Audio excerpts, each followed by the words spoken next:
If you have a Chumash or a Bible, we're going to be looking at Genesis chapter 24.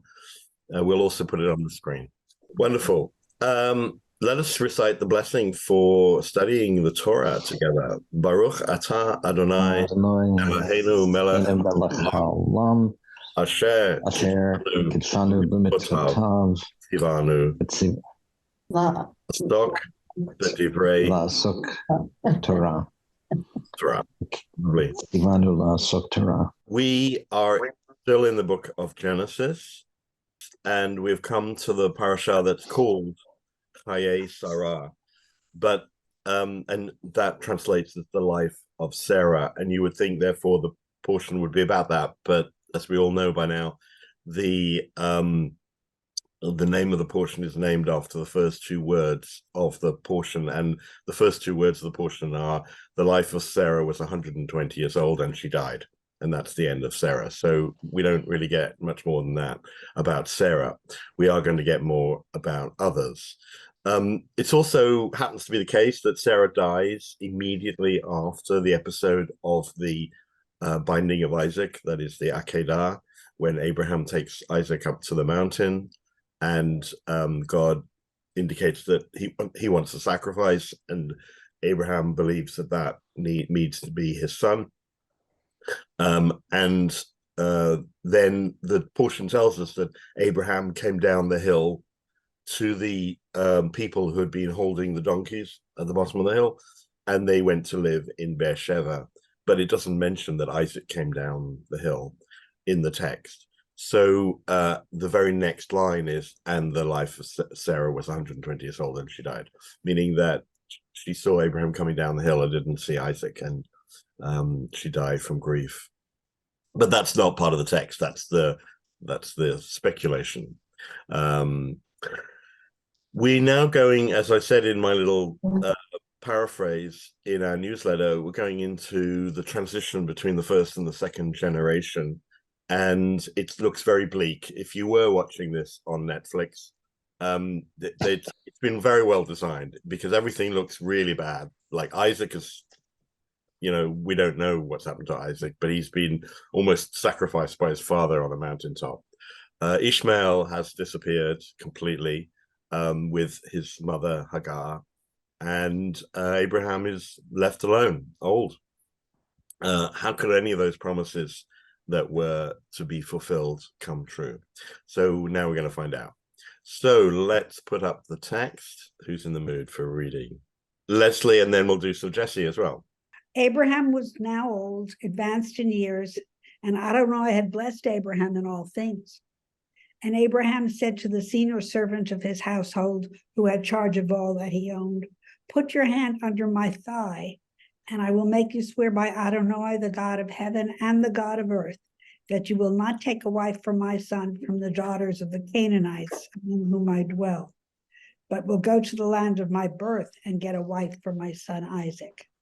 Okay, so this passage, which the Hebrew group did read together, and maybe we'll ask them in a minute if they spotted any things that we should look at in the Hebrew. It's an indication that Abraham's coming to the end of his days. It doesn't actually say he was old. It says ba yamim in the Hebrew, which means coming to his days. It's an idiom for getting old.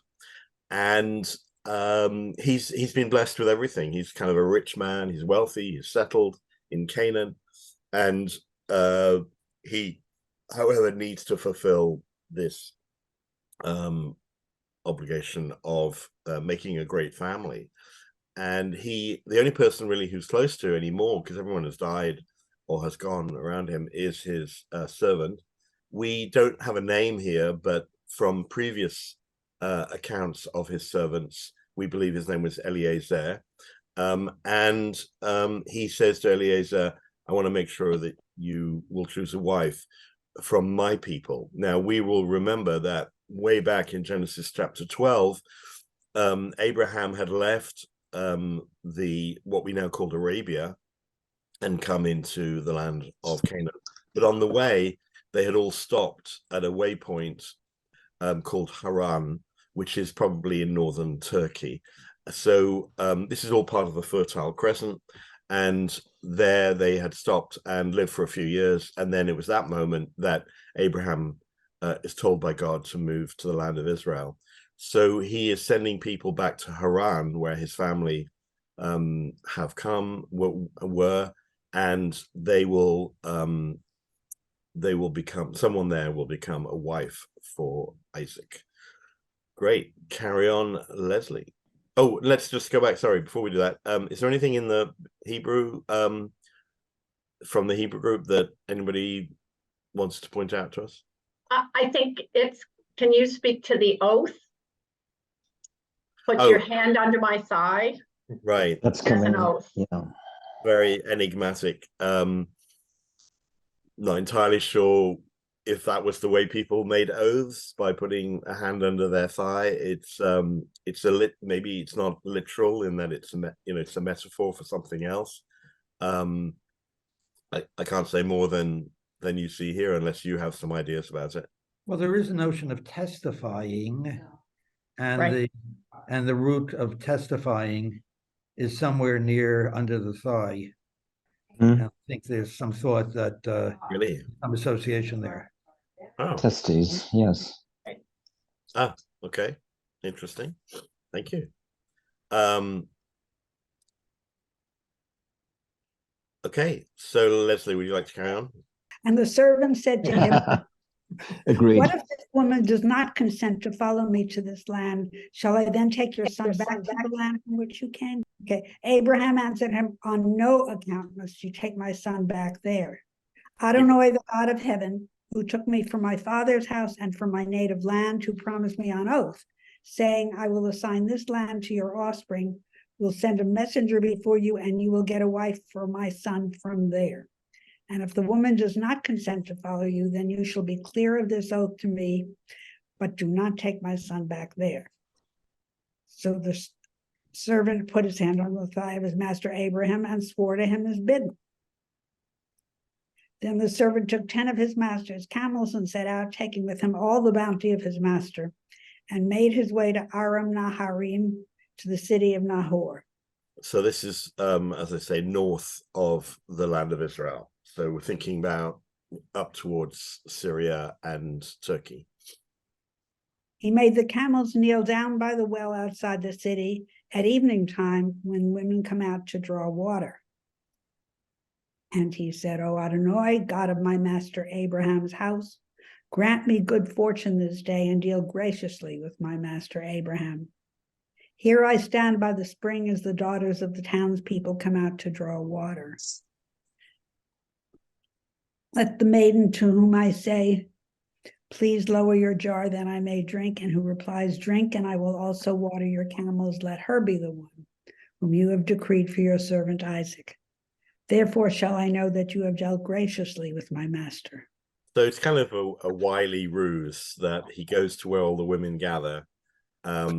He's kind of canny. He's obviously clever, and he knows how to find a woman that would be worthy of Isaac.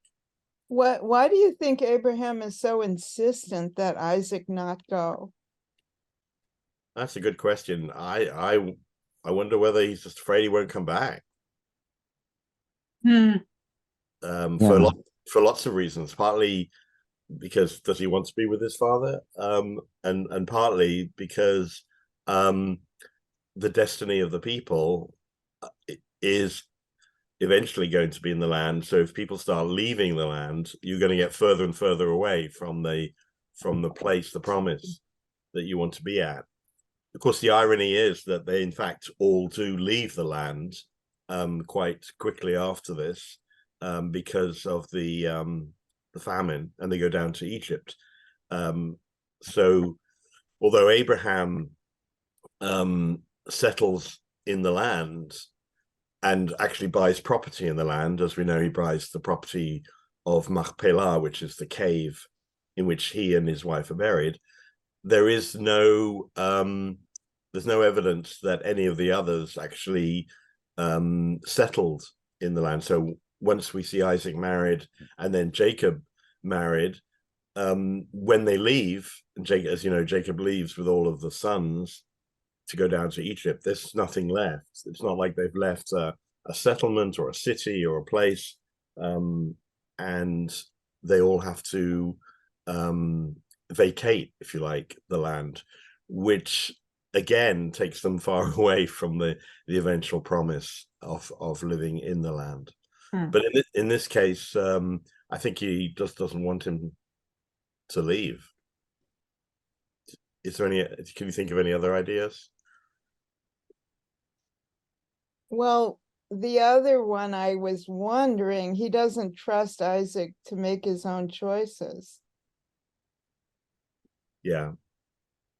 I was Yeah. actually wondering if it's sort of the opposite of not trusting. It's sort of like picking out a wife isn't really like up to him. It's sort of beneath him almost. Like send a servant out and just get us somebody satisfactory. Yeah. Well, the flip side of that is, there's a long history of parents selecting, wives for you, that you don't, let people go, pick up whoever they find attractive. You want, that way chaos. No. The betrothals between families at the birth of children. Yeah. No, this is serious stuff. Now, there are property issues, of course. You don't want to let sexual attraction basically drive this. Yeah. As long as the woman's reasonably fit and fertile, that's the main thing.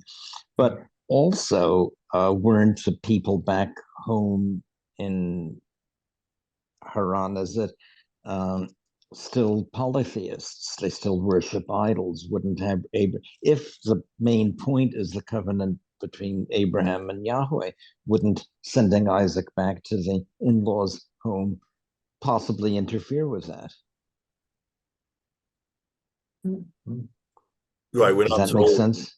Yeah, we're not told whether Bethuel, the father of Rebecca, is a monotheist, but the assumption is that this is a tribal connection, so that Abraham is going back to the family that he left in Haran, and that there is a familial connection between the families. And assuming that the family as a whole were monotheists, then you might assume that Rivka will be a monotheist.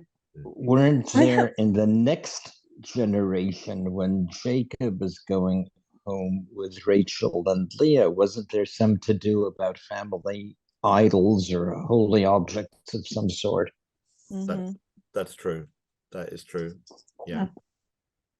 We have a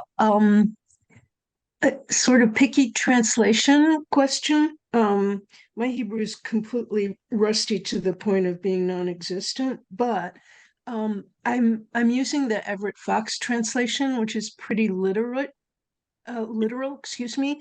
Yeah. And where on verse 14 at the end it says, "Thereby shall I know that you have dealt graciously with my master." And then in verse 12, there is deal something with deal graciously. And in the Everett Fox translation, in both cases, he uses faithfully, deal faithfully. And I'm wondering whether you can say anything about the Hebrew word there, and whether the translation graciously and faithfully, do you have a preference, or is it both meanings and it's one of those Hebrew several meaning words? So the word there is chesed. It's a very, very famous word. Right. Right. It's a very important word. Has lots of meanings, and I would say the most literal translation of the word chesed is loving kindness, but it's not. That's what I thought. Yeah. It's not just loving. It has a sense of obligation to it too. The word is most often quoted in the story of Ruth and Naomi, where Ruth follows Naomi, and she is considered to be a woman of chesed, a woman who fulfills her obligation to follow her mother-in-law. So it has both kind of a sense of obligation, but also a sense of loving kindness.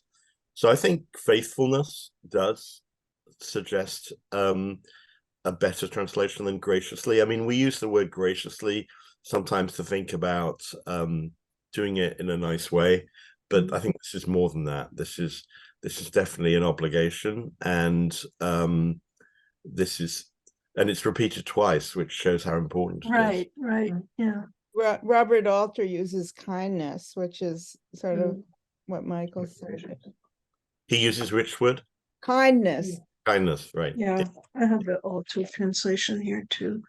Yeah, it's interesting how different translations do give us a slightly different relationship between the servant. Remember, this is the servant, and the woman is supposed to be of high class. So there's definitely a power differential here as well.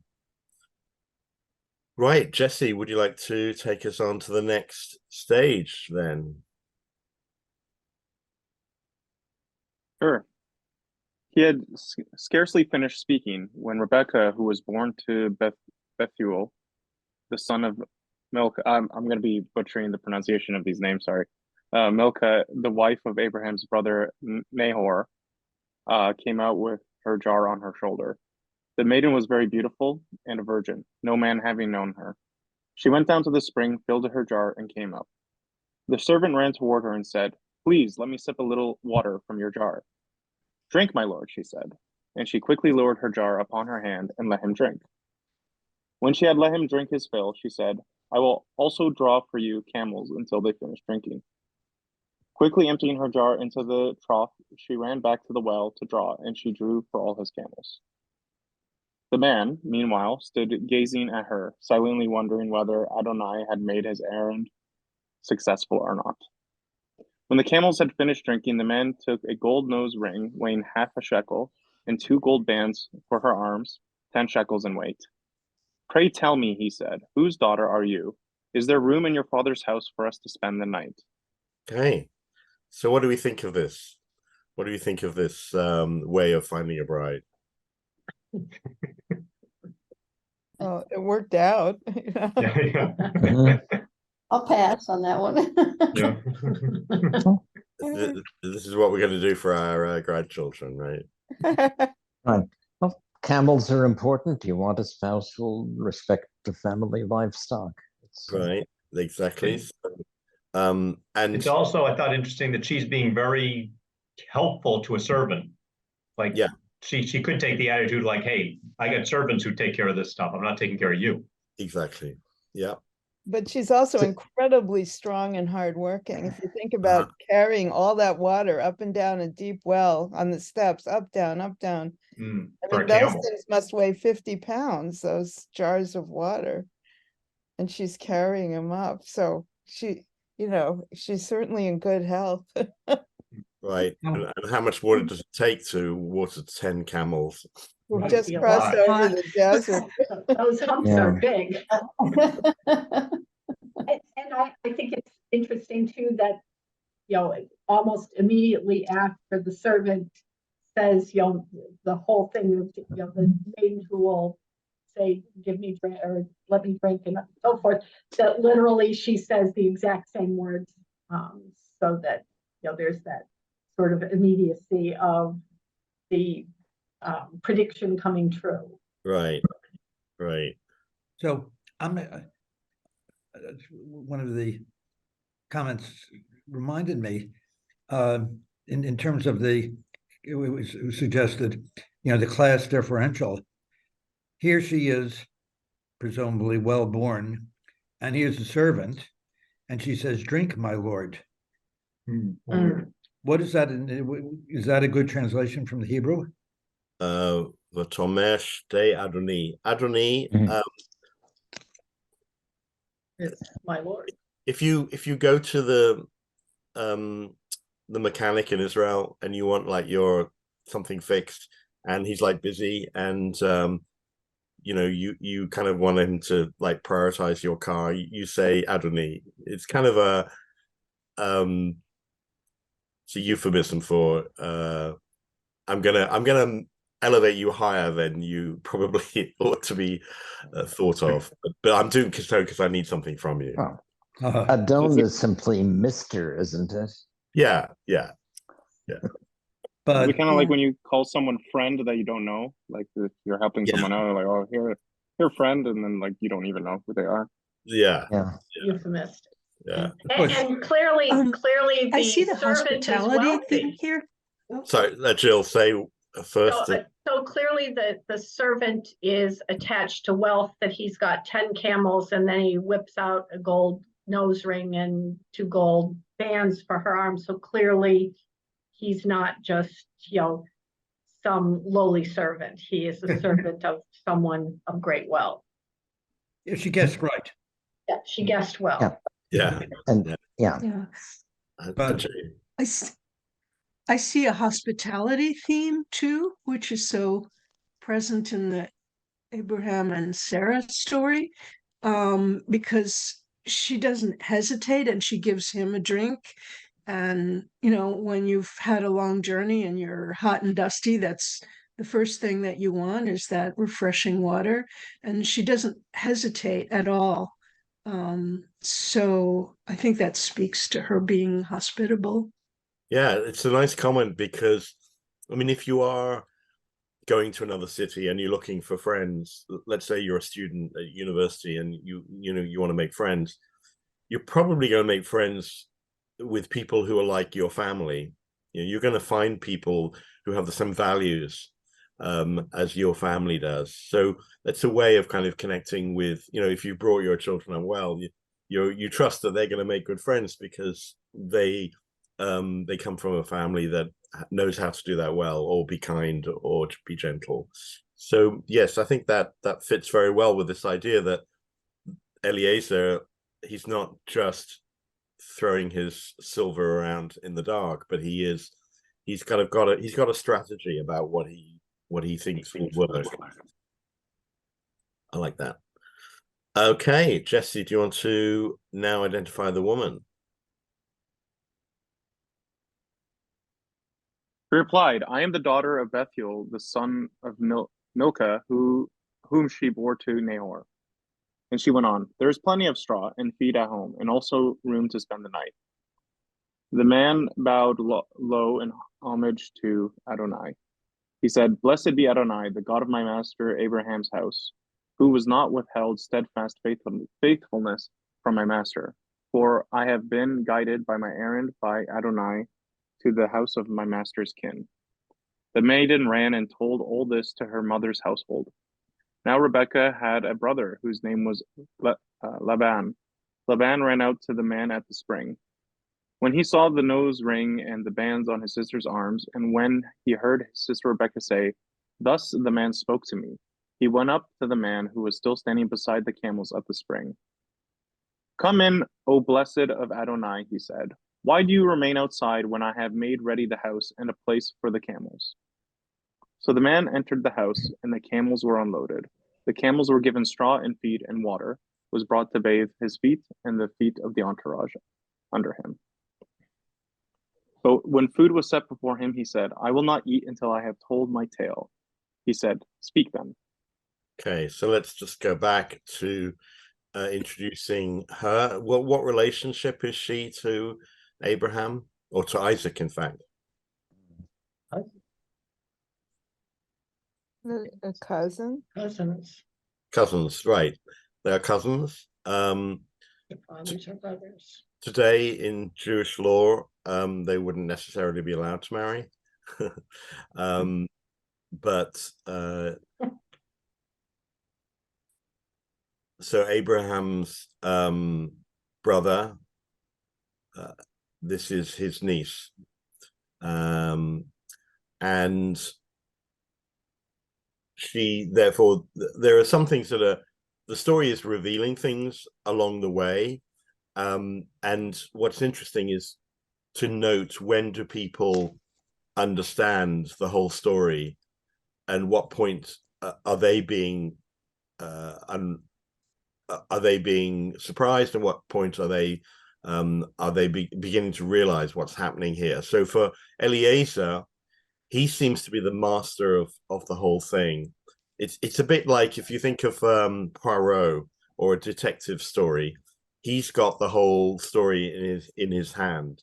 It's almost like he knows, he's determining, and he knows what's going to be happening. But first of all, Rivka, she doesn't know who he is, and until the silver is produced, doesn't know that he's wealthy. Nahor meets Eliezer, but he knows that the man is wealthy because the silver comes out at the beginning, and gradually things are unpacked in order that we begin to understand how the story has a lot of meaning. Oh, Is this just an God shows amazing up big coincidence? time already. Oh, sorry. Yeah. Is this just an amazing coincidence that they end up with the cousin or niece? Or is this like he sent them somewhere that's like, well, it's 50-50, that's what they're going to get anyway? No, this is Admo's will, right? Oh, yeah. Revealing itself. Yeah. It's a good, I mean, yeah, you could see it in many different ways. No, that's gold. It's gold, not silver, right? Right. Yeah. A gold, yeah. Linda, sorry. Yeah. I have a question about the gold, the gold bracelet and the nose ring. I mean, earlier I was going to ask, how does a virtuous young woman accept a gold bracelet and nose ring? I mean, even in our time, that would be regarded as somewhat Salacious. usual. And her family might not be thrilled about it. Yeah. Well, I actually think, I mean, this is so contemporary. This is so with it. A gold nose ring. Yeah. It's really cool. Right. It was very hip, okay? I It was noticed very that. cool. Like, I noticed. Jane, and then Yeah. who else? Yes. I noticed that suddenly God shows up big time in the conversation, because there's mention of Adonai, the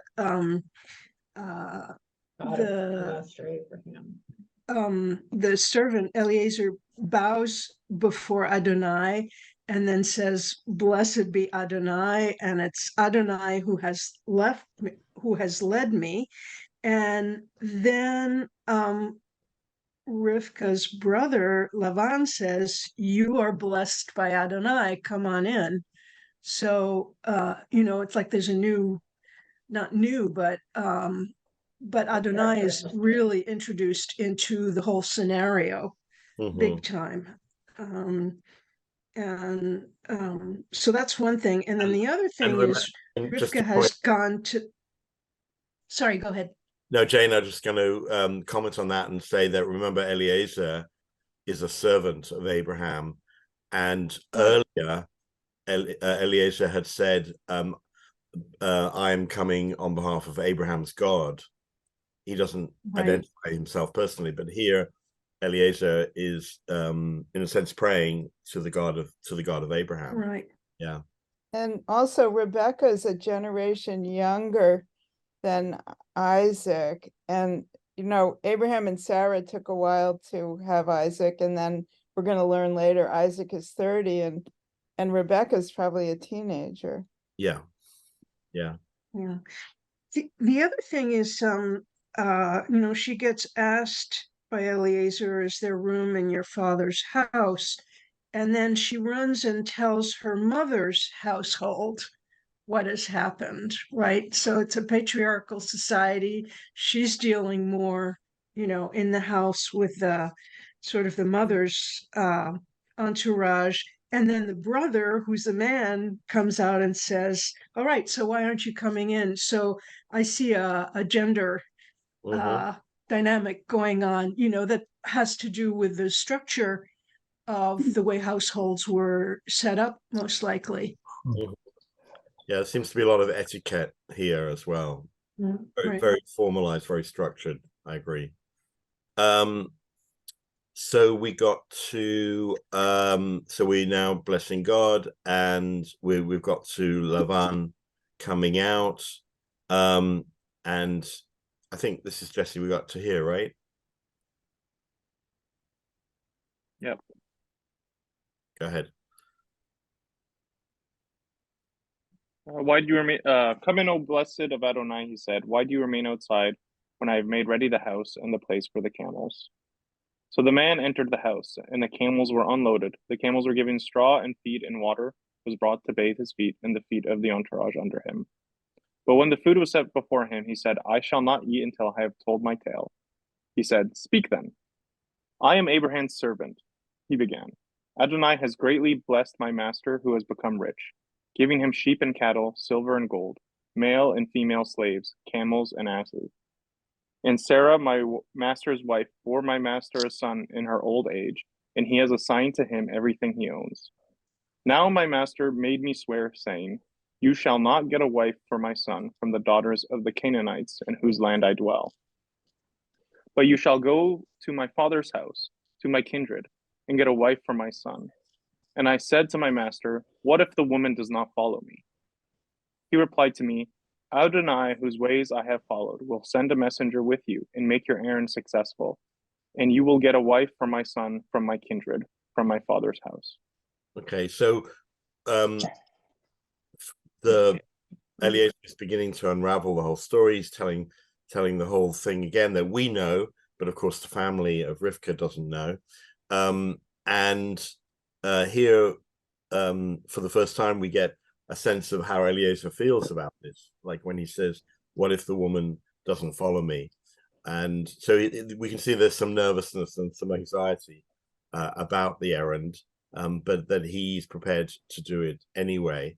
And I'm going to move on a few verses because we get to what Abraham said to Eliezer, which is exactly what happened when we read it a few verses ago. And it's kind of interesting that the whole thing is repeated, but now it's repeated as if this was the instruction that Abraham gave to Eliezer. And things like the word chesed are repeated. So now we'll skip forward to the response. Yes, let's go to right to here. Then Laban and Bethuel. So obviously the brother is quite important here. And maybe we'll have a new reader. Would someone else like to take on the reading? Just shout out if you would. David. Sure. Then Laban and Bethuel answered, The matter was decreed by Adonai. We cannot speak to you, bad or good. Here is Rebekah before you. Take her and go. Let her be a wife to your master's son, as Adonai has spoken. When Abraham's servant heard their words, he bowed low to the ground before Adonai. The servant brought out objects of silver and gold and garments and gave them to Rebekah, and he gave presents to her brother and her mother. Then he and the entourage under him ate and drank. They spent the night. When they arose next morning, he said, Give me leave to go to my master. But her brother and her mother said, Let the maiden remain with us some 10 days, then you may go. He said to them, Do not delay me, now that Adonai has made my errand successful. Give me leave that I may go to my master. And they said, Let us call the girl and ask for her reply. When they called Rebekah and said to her, Will you go with this man? And she said, I will. So they sent off their sister Rebekah and her nurse, along with Abraham's servant and his entourage. And they blessed Rebekah and said to her, O sister, may you grow into thousands of myriads. May your descendants seize the gates of their foes. Great, lovely. So this is a fascinating passage. What do you think is going on here? He made the deal and he wants to get out of there quick before something screws up. Right. And what's the response of the family? Give us 10 days. Well, she can't wait to get out. Well, maybe. I mean, Yeah. they said she didn't even want to wait 10 days. She didn't even ask for it. Right. Yeah, the parents want to And hold her on to only her. response was when they asked, will you go with this man and his entourage? She says, I will. You know, not I'll go in 10 days or let me think about it. It's like the answer is 2 words, I will. Or tell me something about this Isaac guy. Exactly. It's interesting that they ask her whether she will Yes. go or not. Right, Yes, I like Yeah. that. I like Mhm. that. But with no information to, other than that's a husband. And clearly, Well, to Gail's point, clearly she wants to get out of there, that, with no information, she immediately says, I will go. But wait a second, doesn't she have a lot of it? I mean, Right, about the wealth.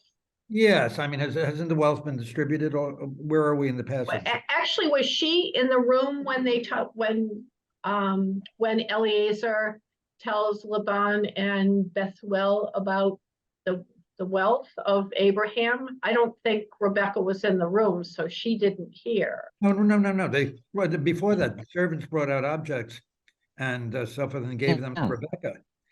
So, That's Laban's objects, no? no, it says give them No. to Rebecca. Oh, and the servant brought out, yeah, in verse 53. Got it.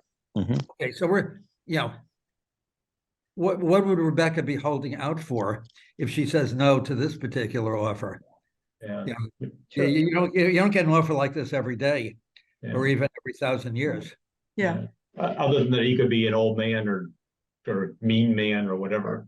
Or What the hell? crazy. Yeah, but he's Hell, rich. you take your chances. Well, I think the scary part is going to a different land. I mean, you Right. probably would get matched with somebody that she couldn't choose, but to go all the way to another land and never see your family again, that's definitely a challenge for her and a risk for her. And the fact that she basically says, I will, without hesitancy. Obviously, the story wants us to believe that this is destined to be, and she's to be the partner of Isaac. What is fascinating about this passage is the fact that it actually is a paradigm for Jewish marriage. It becomes the source of all the things that we think about when we think about Jewish marriage. So the first one is that you cannot marry in Judaism without the consent of the bride. So that becomes a very powerful halachic point of order for any marriage, that in Judaism, the wife has to agree to the marriage. So that's number one. Number two is that this is the first engagement, if we call it that, in the Bible. And it's the first time that we see this kind of arrangement, this, as we were saying earlier, this kind of etiquette, this formal structure, which leads to the idea that the wedding ceremony is a contractual arrangement between two parties, and it has a formalistic structure which leads eventually to things like the ketubah, which the ketubah is an indication of the bride price, what's called the mohar, which is the amount of funds or goods that will be exchanged for this woman. In biblical days, that money went from the father of the bride to the husband or the father of the bridegroom. In rabbinic days, that gets changed around so that the ketubah lists the amount of money that the wife holds as a claim against her husband's property should he divorce her. So if the husband divorces the wife, then the wife is entitled to the monies that have been, if you like, placed in deposit as part of their wedding. And the ketubah is considered the first document in the ancient Middle East that protects the stature of the wife and gives the wife some ability to have property should the husband die or if she is divorced. So it's an early prenup. Yeah, it's a prenup. And although the wife, as we know in Jewish law, does not get the right to divorce, she cannot divorce her husband, the opportunity to have some semblance of property or funds after the wedding is available. Now, the other thing that's fascinating about this passage is that this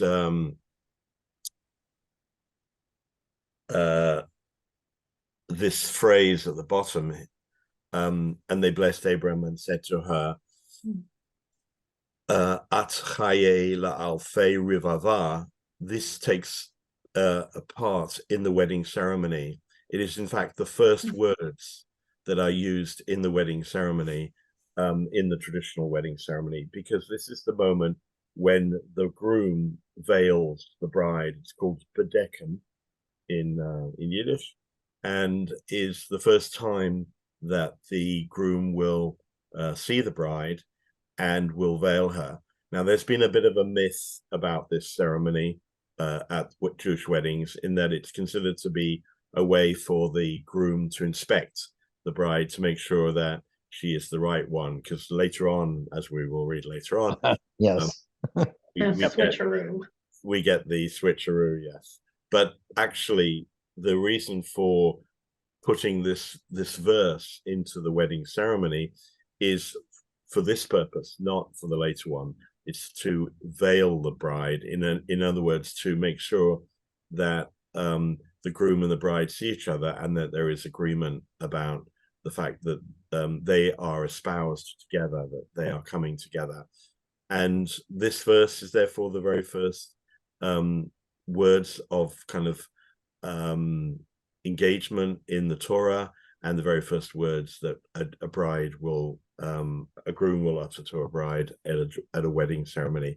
Rivka, in many ways, becomes the exemplar of Jewish brides, and she's the one who, as we've seen, not only gives assent, but becomes the woman who was willing to take the risk to go on a journey into another land, and although has a good relationship with her, obviously with her family, and I do believe she is in the room, because at one point they say, here is Rivka in front of you. So yeah, it says Hine Rivka fanecha, here is Rivka before you. So I think she's in the room, and she's a fully active presence and has full agency here. So that's we get to this part where she's agrees to go, and then let's get her coming into the land. Oh, Leslie, yes. I was wondering, I have some younger cousins, younger generation, who are very, very Orthodox. And when they got married, she was in a room with the women, he was in the room with the men, then with a band, they came in and they serenaded, and he lifted the veil, and he apparently said, okay, she'll do it. He put the veil down. And then after the ceremony, they were shown into a room, and for an hour, they disappeared. And what was actually supposed to happen in that room? Were they actually supposed to be consummating the marriage? And if so, why were there only some hard chairs? I'm sure no, I don't mean to be funny. I've been curious. It is a form of the Jewish wedding. It's the very last part of the wedding. It's called Yichud, and it's the time when the bride and the groom go off together. Actually, the point of it is to have something to eat, because traditionally the bride and the groom fast on their wedding day, and therefore this is the first moment they get to eat after the chuppah. But why does it have to be in an isolated room then? It's called yichud, meaning togetherness, and it's their first time to be in the room together on their own. If they have been in a very traditional situation, then they wouldn't have ever been alone before. That's true, and they haven't in this particular company. They known each other for 2 years, and then always met in a hotel lobby with chaperones. Exactly, yeah. So it's their first indication that they are complete between the two of them, and that they no longer need their parents, and they no longer need anyone else. It's just that. That's kind of cool. Yeah.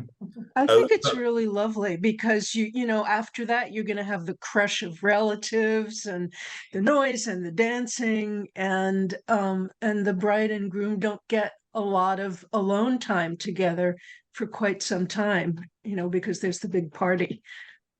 So they don't get to eat. I think it's actually it's a very sweet custom. Yeah, and most couples do now do it. Not for an hour, but they will. I mean, Masha and I did it. You know, it was great actually, because as soon as the ceremony was finished, we just wanted to breathe and have something to eat, and then we could face the photographers, you know, and the family afterwards. So a lot of couples do it these days. Right. Let's where were we? David, you were reading. So yes, Rebecca and her maids arose.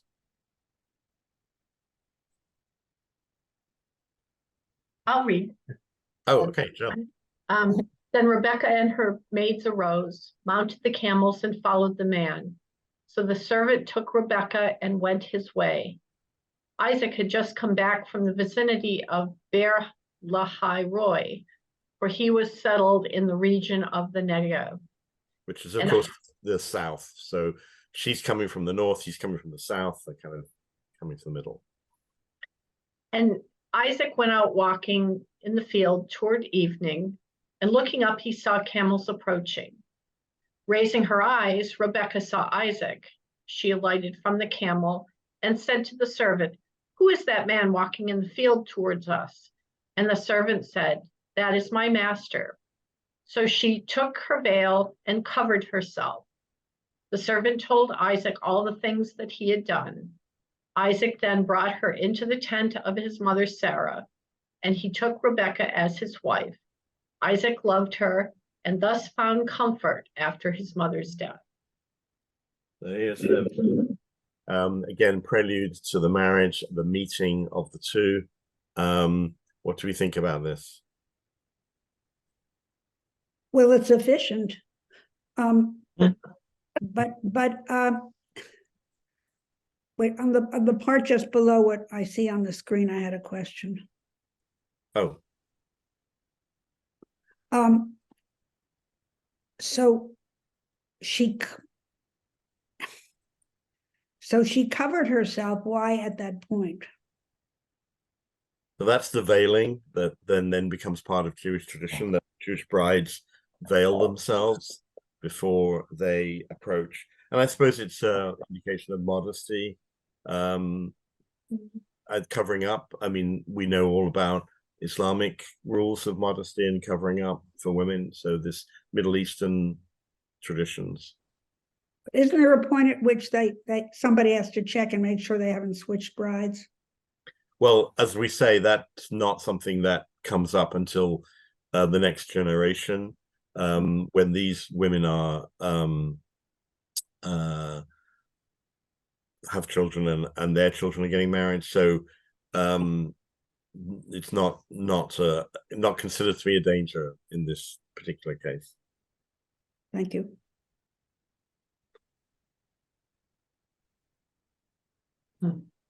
How else do we feel about kind of the tone of this passage from a literary point of view? There's a little bit of a mother thing there that she may be lucky that mom isn't around anymore, because you could tell who's the boss in his head. Right. So she becomes a comfort for him. He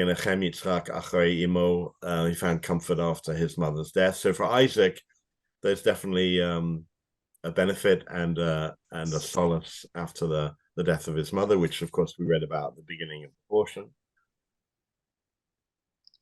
And also that there's no mention of, in this little context, now that Rivka's there's no mention of Abraham, just of Sarah. Right. Yeah. Just Right. the two of them. Feels a bit like this is the time when they're really coming together and being a couple. It feels a little bit romantic. Since everything's been arranged, it's all been destined by God. God has set the whole thing up. The servant has done a good job in making it all happen. But in the end, this is between the two of them.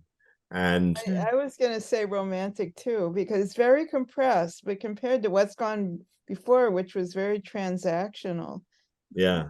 Other people, between them, there's none of that. It's all about caring for presumably each other. And then it said, and Isaac loved her. I thought that, that's very sweet. They come together and Isaac loved her. Yeah. Here we have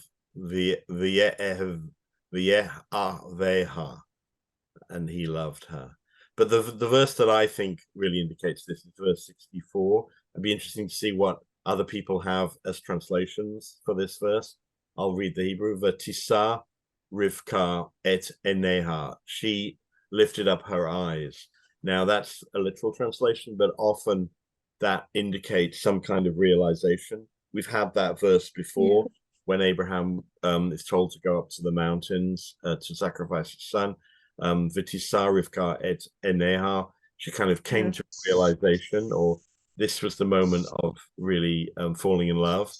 V'terei et Yitzhak, and she saw him, and the direct object et Yitzhak, meaning saw him and him alone, him specifically. And then this very funny line, Vatipol me'al gamal, and this literally means, and she fell off her camel. So who was looking at the Fox translation? I was. It's interesting. It's the same verb in the translation that's used for Isaac seeing the camels and Rivka seeing Yitzhak, Isaac. It says he strolls in the field. He lifted up his eyes and saw, here, camels coming. Rivka lifted up her eyes and saw Yitzhak. So same, there's a seeing on both sides. It doesn't say falling off. It says she got down from the camel. Okay, Tipol. That's one way to get down. Does anyone have any other translation? No. I seem to remember when we looked at this before, there was something odd about the tent of his mother. And I'm trying to find what it was. And it looks as though I have the Chumash Rashi here. The literal Hebrew could be, the way I understand it, it doesn't explicitly say the tent of Sarah, his mother. It says something like he brought her into the tent, Sarah, his mother. And there's commentary on that. Rashi says, and he brought her into the tent, and behold, she was Sarah, his mother. She took the place of Sarah for him. Do you know anything about that? Or is it important? Is it accurate? Let's look at, we can always use Sefaria to look at things. So let's see if Rashi has a comment on that. Into his mother's Sarah's tent, he brought her into the tent, and she became exactly like his mother Sarah. That is to say, the words signify as much as. And he brought her into the tent, and behold, she was Sarah, his mother. For while Sarah was living, a light had been burning in the tent from one Sabbath eve to the next. There was always a blessing in the dough, a miraculous increase, and the cloud was always hanging over the tent as a divine protection. But since her death, all these had stopped. However, when Rebecca came, they reappeared. So that's Rashi quoting a midrash. Yes, so yes, there is commentary about that. Lovely. Robert Alter has a long footnote and says some people that he disagrees with want to delete Sarah, his mother, altogether as a mistake. I don't know, it's some technical thing, but he says no.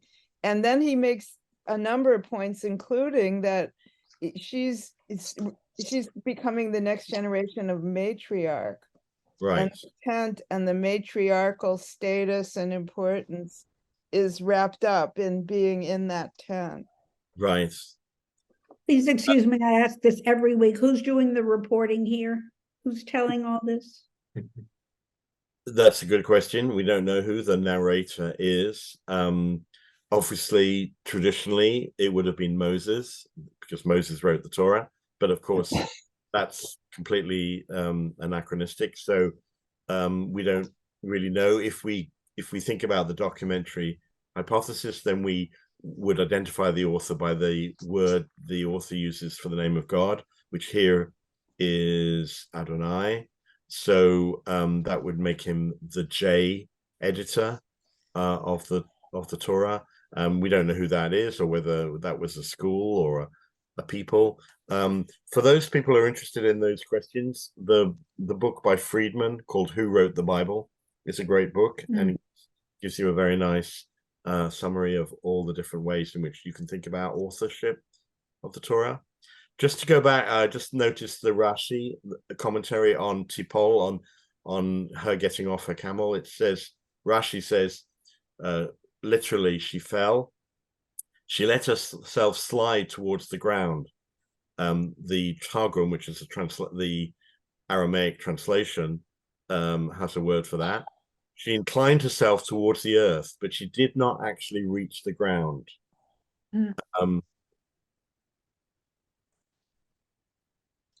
So she fell, but she didn't fall entirely, according to the Midrash. So there's a whole commentary on this verse, Tipol, and how Rivka is considered to be the one who comes to Isaac by arrangement, but in the moment of meeting, there is this kind of romantic sense of love that does feature in the text, and she fell for Isaac, I suppose. That's the way. Right. It's a literary thing. Is there anything in this whole part we've read that didn't go perfect? Is the thing, if you would talk about the sort of Netflix kind of thought of this, is it starts terrible, there's a whole series of events, everything absolutely clicks, and then obviously things happen later. But it sort of strikes me interesting that everywhere along the way, coincidentally, everything is as perfect as could be. Everything seems to work out perfectly. Yeah, that's true. It's when the kid, it's when the kids come along that there's trouble. Yeah. Now, someone mentioned earlier about this notion of being the next matriarch. That's something that we need to look out for, because in many ways, we are seeing the establishment of Rivka as a figure of her in her own right, whereas Sarah accompanies Abraham and doesn't, until later on in the story, doesn't really get a voice. Rivka has a voice from the very beginning, and it's in the next Torah portion that we'll have God talking to Rivka, not to Isaac. So Isaac becomes a passive voice. He's really not, he doesn't really have a lot more to do in the story, but it's now the role of Rivka, to ensure that Jacob will become the next patriarch. So many people feel that instead of saying, the God of Abraham, the God of Isaac, and the God of Jacob, we should really be saying the God of Abraham, the God of Rebekah, and the God of Jacob. Because the lineage, the action, the person of active involvement, the person who makes things happen, is now going to be Rivka, not Isaac. And of course, the tradition believes that Isaac was damaged by the Akedah, by the I was going to say, the binding on the mountain, and that he's so traumatized that he can't really lead on into the next generation. And so the promise, as we said at the beginning, the promise of the great tribe, of the great people going, as my mother said to me the other day, going from tribal to global, will only occur if Rivka is in the family, and if Rivka is the person who leads on into the next generation. So we have this young woman who may be very, very young, who comes to become the leader of our people and the leader of the story. There's even one or two verses I seem to remember where the text literally says, the God of Abraham, the fear of Isaac. No, I don't know that. It's in there somewhere. Okay. I'll look for it. Yeah. Are there any other questions about the beginning of the story of? Well, just the answer question you asked just after we ended the text, which is, in terms of this as a literary production, it begins with, the passage we read for today begins with the death of Sarah. We don't hear anything more about Sarah, and she's back in the last line. And that's good literature. You've rounded out the story. rounds it up. And As to not seeing them again, in the next generation, that family plays a big role. yes, Again, yes, especially Laban or Laban. yeah, we're not going to forget him. And remember, he does appear in the Passover Haggadah. If you'll, when you get to Pesach next year, look out for him. He's a minor character in the Haggadah, but he's in the Haggadah. And that family continues to be connected as we continue in the story. Any other questions or thoughts about our transition from Abraham on to the next generation? And next time we meet, we will move forward again. So I hope you enjoyed hearing about Rivka this morning, and we will see you all. Shabbat shalom. Shabbat Shalom. Shabbat shalom, Shalom. everyone. Oh, Thank you. thank you. From all the continents. It's always good to see Ruth on again. Mhm.